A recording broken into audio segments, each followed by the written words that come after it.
کریں کہ تم ان احکام پر عمل کرو. تو یہ قرآن میں جگہ جگہ اللہ تعالیٰ کی عادت جاری, ضابطہ اللہ کا قاعدہ قانون ہے. پھر دوبارہ یہاں آیت پوری ہے تو فرمایا واتقوا اللہ, اللہ سے ڈرو. عقل, نقل اور مشاہدے کا یہ پختہ تجربہ ہے. عقل جو آدمی عقل مند ہوتا ہے, جس کی عقل شریعت کے دائرے میں عقل کہلاتی ہے. نقل قرآن اور احادیث کو کہتے ہیں. عقل, نقل اور مشاہدہ تجربہ, ان تینوں چیزوں کا یہ متفقہ فیصلہ ہے کہ اللہ کی فرما برداری کے بغیر ہرگز مسلمانوں کو کامیابی نہیں مل سکتی. سمجھے آپ؟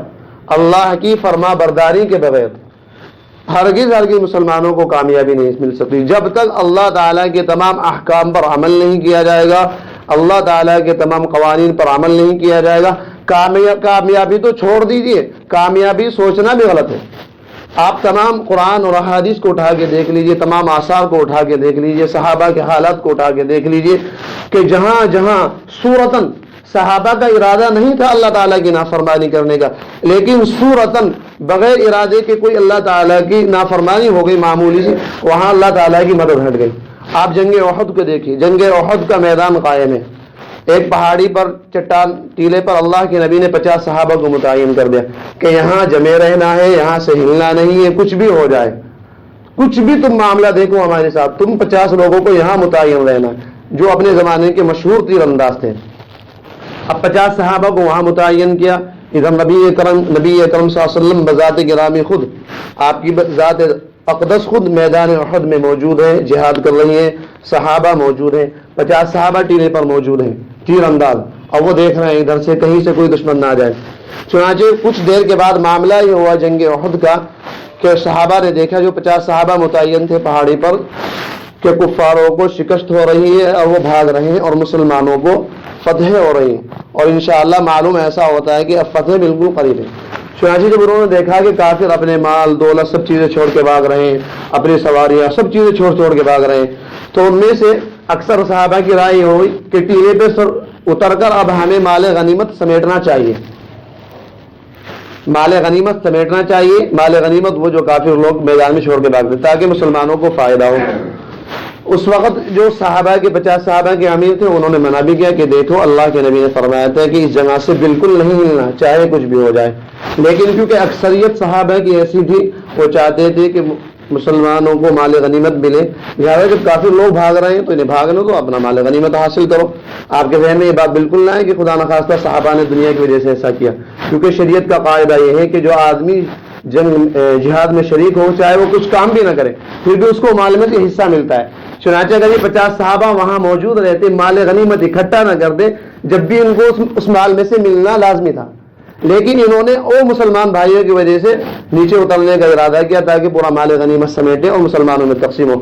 تو یہ اللہ تعالیٰ کی, اللہ کے نبی کی معمولی سے نافرمانی ہوئی, اور وہ بھی ارادہ نہیں مسلمانوں کی خیر خواہی کے لیے. تو 40 صحابہ اس پہاڑی پہ سے نیچے اترے, جنگ احد میں جو پہاڑی ہے اس پہاڑی سے نیچے اترے اور میدان میں آئے اور مال غنیمت سمیٹنا شروع کیا. اس اللہ کی نافرمانی کا, معمولی سی نافرمانی کا, جس کو نافرمانی کہنا بھی نہ چاہیے, لیکن علماء نے لکھ دیا ہے کہ معمولی سی نافرمانی کا نتیجہ یہ ہوا خالد ابن سیف اللہ رضی اللہ تعالیٰ عنہ, جو اس وقت تک اسلام نہیں لائے تھے, اس طاق میں تھے کہ کسی طرح مسلمانوں پر حملہ کیا جائے. اب انہوں نے دیکھا کہ 40 صحابہ اتر چکے ہیں, صرف 10 تیر انداز پہاڑی پر موجود ہیں. ابھی پیچھے سے آئے 200 گھڑ سواروں کے ساتھ اور اس پہاڑی ٹیلے پر پہنچے اور 10 صحابہ کو شہید کیا, اور پیچھے سے اتنی طاقت سے, اتنے زبردست انداز سے مسلمانوں پر حملہ کیا, مسلمانوں کے پیر اکھڑ گئے اور مسلمان بھاگنے لگے, مسلمان منتشر, حتیٰ کہ یہاں تک خبر اڑ گئی کہ اللہ کے رسول شہید ہو گئے. تو علماء فرماتے ہیں کہ دیکھیے اللہ کے رسول کی اتنی سی نافرمانی, اس کا نتیجہ یہ نکلا کہ جیتی جنگ مسلمانوں کی وہ شکست میں تبدیل ہو گئی, اور اس کا نتیجہ یہ ظاہر ہوا کہ 70 صحابہ, عظیم الشان صحابہ نے اللہ کے لیے اپنی جانوں کو قربان کر دیا. تو یہ معمولی سی اللہ کے رسول کی معمولی سی نافرمانی ہوئی تھی. اس پہاڑی پر سے نہیں ہٹنا, پہاڑی پر سے ہٹے تو فتح شکست میں تبدیل ہوئی اور 70 صحابہ کو جان دینی پڑی. تو اب علماء فرماتے ہیں کہ اس وقت جو لوگ ہر وقت اللہ تعالیٰ کی نافرمانی, اللہ کے رسول کی نافرمانی, اور چاہتے ہیں کہ اللہ کی مدد نازل ہو, اللہ تعالیٰ کی نظر رحمت ہو, وہ اپنے بارے میں اندازہ لگائیں کہ اللہ کی رحمت کیسے نازل ہو سکتی. جب تک اللہ تعالیٰ کی نافرمانی مکمل نہیں چھوڑی جائے گی, جب تک اللہ تعالیٰ کہ تمام نافرمانیوں سے کنارہ آدمی نہیں کرے گا، اس وقت تک کچھ بھی کر لیجئے، مظاہرے کر لیجئے، احتجاج کر لیجئے، پوری دنیا کو سر پر اٹھا لیجئے، کچھ نہیں ہوگا جب تک اللہ کو راضی نہیں کیا جائے گا۔ سب سے پہلی ضرورت ہے اس وقت مسلمانوں کو مسلمان بننے کی، اپنا لباس اسلامی ہو، چہرہ اسلامی ہو، زبان اسلامی ہو، اخلاق اسلامی ہو۔ یہ چار پانچ چیزیں علماء فرماتے ہیں کہ اسلامی ہو۔ جب آدمی ان چیزوں کو کنٹرول میں کر لیتا ہے پھر اللہ تعالیٰ کی مدد آتی ہے۔ چنانچہ حضرت سعد بن وقاص رضی اللہ تعالی عنہ نے اللہ کی قسم کھا کے فرمایا واللہ لینصرن اللہ دینا ولیظہرن اللہ واللہ لینصرن اللہ ولیہ ولیظہرن اللہ دینا ولیہزمن اللہ عدوہ، اللہ کی قسم اللہ تعالیٰ اپنے دوستوں کی مدد کرتے رہیں گے، اپنے دین کو غالب کرتے رہیں گے۔ کب تک؟ جب تک گناہ نہ ہو اور لشکر میں جو ہے ظلم نہ ہو۔ اگر گناہ نیکیوں پر غالب آ گئے تو اللہ کی بالکل مدد اٹھ جائے گی۔ بتائیے اس وقت سید اتنے بڑے صحابہ نصیحت کر رہے ہیں۔ سنو آج کیا معاملہ؟ حدیث شریف میں آتا ہے، حضرت مولانا یوسف لدھیانی رحمۃ اللہ علیہ نے لکھا عصر حاضر ایک مضمون، اس میں ایک موجودہ حالات جو چل رہے ہیں اس کے حساب سے حضرت نے احادیث جمع کی۔ اس میں ایک حدیث حضرت نے ذکر کی ہے کہ ایک زمانہ ایسا آئے گا آخر وقت میں کہ علماء، اللہ والے، ربانیین، اللہ کے مقدس بندے اللہ تعالیٰ سے دعا کریں گے کہ یا اللہ امت کے حال پر رحم فرما دیجیے، امت کے حال پر رحم فرما دیجیے۔ تو اوپر سے آواز آئیں گی کہ ان کے بارے میں مت کہو، ہم سے امت کے بارے میں ہم سے سوال مت کرو، ان لوگوں نے گناہ کر کر کے ہم کو ناراض کر لیا ہے، اپنے بارے میں جو تم دعا کرو گے، جو کچھ مانگو گے وہ تم کو مل جائے گا، لیکن امت کے بارے میں سوال مت کرنا۔ تو کیا اس وقت حالات ایسے نہیں چل رہے؟ اس وقت تمام علماء کے، اولیاء اللہ کے، بزرگوں کے حالات ہاتھ اٹھے ہوئے ہیں اللہ سے مانگنے کے لیے، لیکن معاملہ بالکل برعکس اور آگے بڑھتا ہی جا رہا ہے، بڑھتا ہی جا رہا ہے، بڑھتا ہی جا رہا ہے۔ یہ کس وجہ سے؟ کیونکہ ابھی تک ہمارے اندر اللہ تعالیٰ کی فرما برداری کا جو رسوخ ہونا چاہیے تو وہ رسوخ نہیں ہوا۔ اتنی ہلکے میں لیتے ہیں، اتنی تکلیف ہوتی ہے، اللہ تعالیٰ معاف فرمائے۔ مسجد سے باہر نکلے، پینٹ پہن رکھی تھی یا پاجامہ، اس کا جو فولڈ کر رکھا تھا اسے نیچے اتار دیا۔ کیا تم صرف مسجد میں اللہ کے بندے تھے؟ اللہ کے غلام صرف مسجد میں تھے؟ باہر جا کے اللہ کی غلامی کا توق نکال دیا؟ مسجد سے نکلے باہر ٹوپی جیب میں اور کتے کی طرح ادھر ادھر عورتوں کو دیکھنا شروع کر دیا۔ تمہاری حالت یہ ہے، ابھی تم فجر کی نماز پڑھ کے نکلو، فرض نماز پڑھ کے نکلو، مسجد سے تم نکلے اور سر پہ سے ٹوپی اتاری اور فوراً عورتوں کو دیکھنا شروع کر دیا۔ تو کیا صرف تم مسجد میں، بیت اللہ میں، خانقاہوں میں، مدرسوں میں، علماء کی مجلسوں میں صرف اللہ والے، اللہ کی غلامی کا تاج تم نے صرف اس موقع پر رکھ رکھا ہے؟ بتائیے جب اللہ کے احکام کو اتنی بھی اہمیت نہیں دی جائے گی پھر ہم کیسے یہ چاہتے ہیں کہ ہم اللہ کے نظر میں اہم بنے؟ حدیث شریف میں آتا ہے اے لوگوں جب تم گالم گلوچ آپس میں کرنے لگو گے تو اللہ تعالیٰ کی نظروں سے گر جاؤ گے، بات بات پہ گالم گلوچ۔ تو اس وقت ضرورت ہے اللہ کے احکام کو بہت اہمیت کے ساتھ لینے کی۔ یہی تو سب سے بڑی مصیبت ہے، سن لیتے ہیں لیکن اسے اہمیت سے نہیں لیتے، اور جو لوگ اہمیت سے لیتے ہیں الحمدللہ اللہ تعالیٰ ان کی زندگی کو بدلتے ہیں۔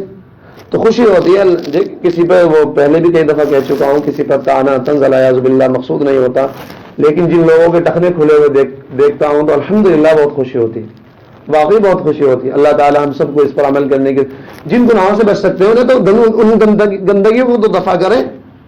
ایک صاحب بہت اچھے باتیں کر رہے ہیں اسلام کی، اسلام نافذ ہونا چاہیے، یہ ہونا چاہیے، ہمارے حالات ایسے ہو گئے، مسلمانوں کے حالت، اور خود کی حالت ایسی، خود کے چہرے پہ اسلام نہیں دیکھا۔ کچھ دن پہلے تو بال جو ہے جیسے آج کل کی نحوست چل رہی، ایک طرف سے بال ایسے کٹے ہوئے، اوپر سے بڑے ہوئے، سائڈ سے کٹے ہوئے، یہ وہ صحابہ جو باتیں کر رہے تھے اسلام کی۔ اب ان کا طرز عمل دیکھیے کہ بال سائڈ سے چھوٹے ہیں اور ادھر سے بڑے ہیں، لعنت کے دائرے میں آ گئے۔ حدیث شریف میں آتا ہے، غالباً حدیث میں میری یاد یہی پڑتا ہے، پکا تو نہیں کہتا، حدیث شریف آتا ہے کہ جو آدمی بال چھوٹے بڑے رکھتا ہے، کہیں سے چھوٹے کٹاتا ہے کہیں سے بڑے کٹاتا ہے، اس پر لعنت ہوتی ہے۔ تو دیکھیں اعمال تو ہمارے ایسے، اور چاہتے ہیں کہ اللہ کی مدد ہو جائے، تو جب تک اللہ تعالیٰ کی نافرمانی کو نہیں چھوڑا جائے گا، کیا کہیں حضرت تھانوی کو اللہ تعالیٰ نے موجودہ زمانے میں علم اور تقوی کا نور بنایا تھا، اور آئندہ صدیوں تک انشاءاللہ حضرت کا فیض جاری رہے گا اور حضرت کے ذریعے امت اصلاح پاتی رہے گی۔ حضرت فرماتے ہیں کہ ایک گناہ کی عادت کو چھوڑ دینا، کئی دفعہ مضمون بیان کیا، ایک گناہ کی عادت کو چھوڑ دینا 1,00,000 تہجد سے افضل ہے۔ ایک گناہ کی عادت کو چھوڑ دینا 1,00,000 تہجد سے افضل ہے. 1,00,000 تہجد تو پڑھی بھی نہیں جاتی پوری زندگی میں. تو یہ چیز اصل ہوتی ہے. آدمی گناہوں سے بچنے کی کوشش کرے اور اللہ اور اس کے رسول کی اہمیت دل میں رکھے. اسی کو اس وقت امت مسلمہ تڑپ رہی ہے ایسے لوگوں کے لیے جو میدان میں اترے, اللہ والے ہوں اور ان کی دعائیں قبول ہوں. چنانچہ اسی کو اقبال مرحوم نے کہا تھا کہ زمانہ یاد کرتا ہے ان انسانوں کو جو روک دیتے تھے بڑھتے ہوئے طوفانوں کو. کہاں گئے وہ لوگ جن کے ہاتھ اٹھے دنیا کا نقشہ ہی بدل گیا, تہجد میں اٹھے اللہ کے سامنے روئے تو معاملہ ہی بدل گیا.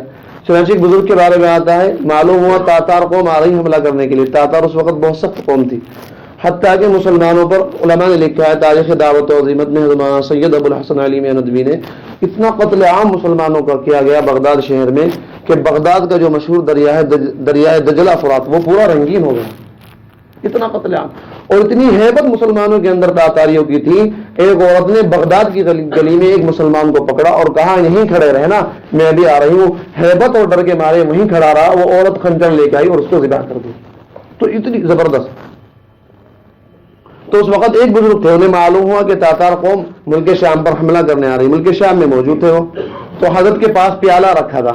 اب حضرت نے جب معلوم ہوا کہ تاتار قوم آ رہی حملہ کرنے کے لیے, اس پیالے کا رخ ایسے گھما دیا. اب معلوم ہوا کہ وہاں لشکر جو ملک شام کے قریب تھا وہ راستہ ہی بھٹک گیا. اب کئی مہینے تک اس کا رخ گھومتا رہا, اب کئی مہینے تک بھٹکتا رہا. پھر دوبارہ معلوم ہوا کہ ملک شام کے قریب لشکر تاتاریوں کا آ گیا. پھر پیالے کا رخ پلٹ دیا, پھر وہ دوبارہ گھوم گیا. پھر جب تیسری دفعہ میں غالباً چاہا پیالے کا رخ پلٹنا تو الہام ہوا کہ بس اب ہماری طرف سے اجازت نہیں ہے, اب ہم ان سے نمٹیں گے. چنانچہ پھر تاتاریوں نے ملک شام پر حملہ کیا اور پھر اتنی زبردست قتل عام ہوا. 700 سال پہلے کی بات ہے, اتنا قتل عام کبھی نہیں ہوا. علماء نے فرمایا ہے کہ بنی اسرائیل کی 700 سال میں پٹائی, 700 سال کے بعد پٹائی ہوئی, پھر 700 سال کے عرصے کے بعد بہت زیادہ پٹائی ہوئی. چونکہ اس امت کو بنی اسرائیل سے مشابہت بہت ہے. 700 سال پہلے ان کی پٹائی اتنا قتل عام ہو چکا بغداد وغیرہ میں. اب 700 سال بعد پھر دوبارہ وہ دور چل رہا ہے کہ اس وقت زبردست پٹائی ہو رہی ہے, چاروں طرف سے پٹ رہے ہیں. خود اپنے ملکوں میں پٹ رہے ہیں, شام میں پٹ رہے ہیں, مصر میں پٹ رہے ہیں, فلسطین میں پٹ رہے ہیں, اپنے خود مار رہے ہیں. تو اس وقت ضرورت ہے گناہوں سے بچنے کی, اللہ تعالیٰ کو راضی کرنے کی. اللہ تعالیٰ مجھے بھی اور آپ کو بھی عمل کرنے کی توفیق عطا فرمائے. فرماتے واتقوا اللہ, اللہ سے ڈرو, ویعلمکم اللہ, اور اللہ کا احسان مانو کہ اللہ نے تم کو علم دیا ہے. واللہ بکل شیء علیم, اور اللہ تعالیٰ ہر چیز سے بخوبی واقف ہے. باقی دعوانا